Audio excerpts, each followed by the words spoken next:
Jangan kada ingat, subscribe, like dan komen untuk info Banua, pengetahuan, budaya, seni dan sejarah Banua. Sejarah dan riwayat Datu Nafis Al-Banjari. Syekh Muhammad Nafis Al-Banjari lahir di Martapura, Kesultanan Banjar, 1735 Masehi, dan meninggal di Kelua, 1812 Masehi, adalah salah seorang ulama Banjar yang cukup dikenal sebagai tokoh sufi yang tegas dalam melawan segala bentuk penindasan.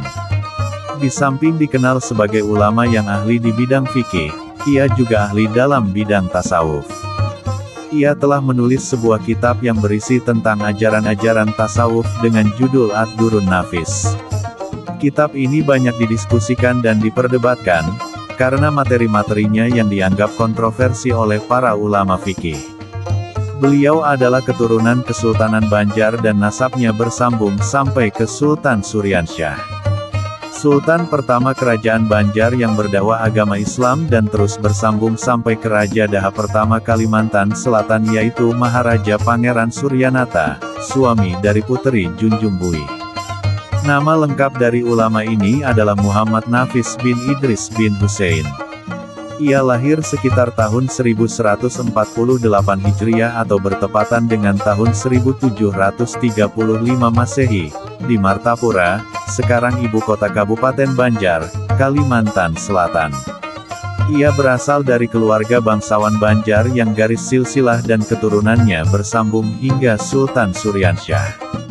Sultan Suryansyah merupakan Raja Banjar pertama yang memeluk agama Islam, yang dahulu bernama Pangeran Samudera. Sejak kecil, Syekh Muhammad Nafis memang sudah menunjukkan bakat dan kecerdasan yang tinggi dibanding dengan teman-teman sebayanya. Bakat dan kecerdasan yang dimilikinya ini membuat Sultan Banjar tertarik. Sehingga, pada akhirnya Muhammad Nafis pun dikirim ke Makkah untuk belajar dan mendalami ilmu-ilmu agama. Salah satu dari ilmu agama yang digelutinya, bahkan menjadikan ia populer adalah bidang tasawuf. Sebagaimana halnya ulama Indonesia, abad ke-17 dan ke-18 yang belajar di Makkah, Syekh Muhammad Nafis juga belajar pada para ulama terkenal, baik yang menetap maupun yang sewaktu-waktu berziarah dan mengajar di Haramain, Makkah dan Madinah. Dalam berbagai cabang ilmu keislaman, seperti tafsir, fikih, hadits, usuluddin, teologi, dan tasawuf. Di antara gurunya dalam bidang ilmu tasawuf di Makkah adalah Abdullah bin Hijazi As-Syarkawi Al-Azhari ulama tasawuf yang kemudian menduduki jabatan Syekh Al-Islam dan Syekh Al-Azhar. Dalam mempelajari tasawuf, Syekh Muhammad Nafis berhasil mencapai gelar Syekh Al-Mursyid, gelar yang menunjukkan bahwa ia diperkenankan mengajar ilmu tasawuf dan tarekatnya kepada orang lain. Setelah itu, ia pulang ke kampung halamannya, Martapura, pada 1210 Hijriah atau 1795 Masehi. Karena seringnya melakukan dakwah ke pedalaman, ia hanya sempat mengarang sedikit kitab.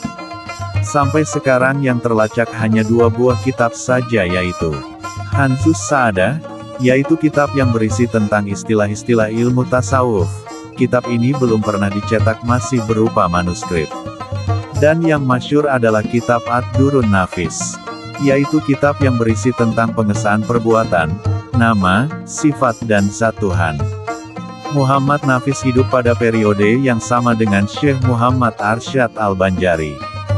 Dan diperkirakan wafat sekitar tahun 1812 Masehi, dan dimakamkan di Mahar Kuning, Desa Binturu, sekarang menjadi bagian desa dari Kecamatan Kelua, Kabupaten Tabalong. Dan sekarang makam tersebut menjadi salah satu objek wisata religius di Kabupaten Tabalong, Kalimantan Selatan.